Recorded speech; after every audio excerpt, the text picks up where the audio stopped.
You can see there's muscles in this core that you wouldn't think are in there, including some of the leg muscles are in there, right? So we have the lumbar, the pelvis, the abdomen, and all the hip joints, and they all should kind of work together. Sometimes to move, sometimes not to move, sometimes both. Sometimes you're using them to move while other things are not moving, like the squat, right?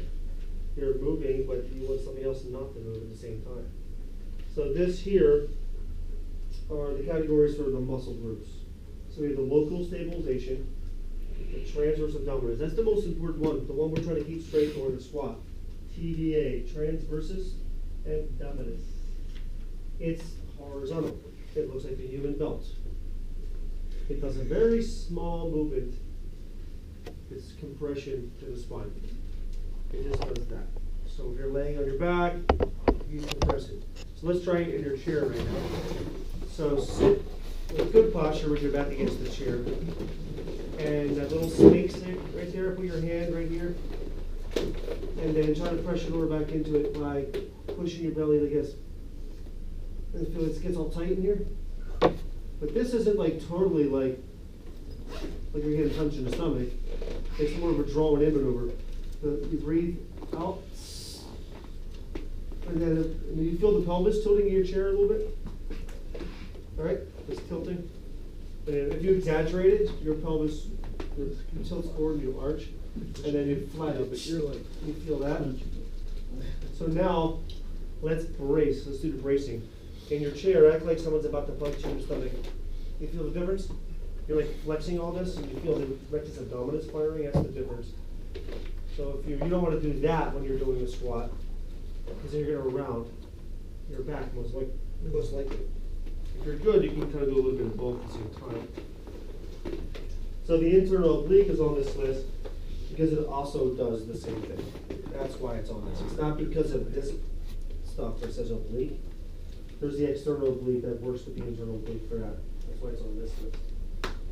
So we have these two muscles here that do compression of the spine. All right? Who's on that clock? So the time changes. Yeah. Oh, yeah, I'm like, wait a minute, what's going on? All right, I gotta fix that. Wait, did I just? Like when you walked in, you're like, huh? You walked in today, you were like, what? Hello? Yeah, hello? it was so empty. He thought he was like on Sunday. He was confused. It was all like dark. There's nobody. I just did the same thing. Like, what time did I get here? Huh? So these two do compression. Then we have the lumbar pivot. Now this does a little bit of back extension, but it's not saying that's what you want to do a lot of this in it. It's very small. They want you to do it small in this one. Like the stuff we do on the ball. They're trying to open you up, not getting the plates and doing it on the big machine, right? So then we have little tiny pelvic floor muscles, these little ones, like these little kegel muscles they use. The ones that you use to like females like pee, they say with this one. And then the diaphragm. So that's for breathing. So let's do that right now in your chair. So sit, let's make a point of first. Sit with the worst posture, just like it's like go like this. Like, oh God, our Christian's talking again. Probably about it. So now, try to take a deep breath. It's kind of hard, right? A little hard. What do you have to use instead? What do you notice you're using instead? Chest. Your chest muscles, yeah? All these muscles in the neck. Sternocleidomastoid, upper traps, and that's where you get the headaches and the neck pain, the bad posture, and then shortness of breath and dizziness.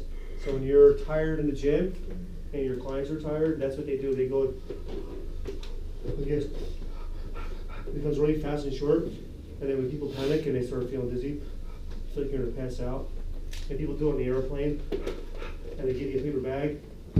The whole point of the paper bag, it's just to make someone breathe properly. That's what happens. They start breathing with their diaphragm, real big. Because they're watching the bag, it's like their lungs. So it's like a mental thing, really.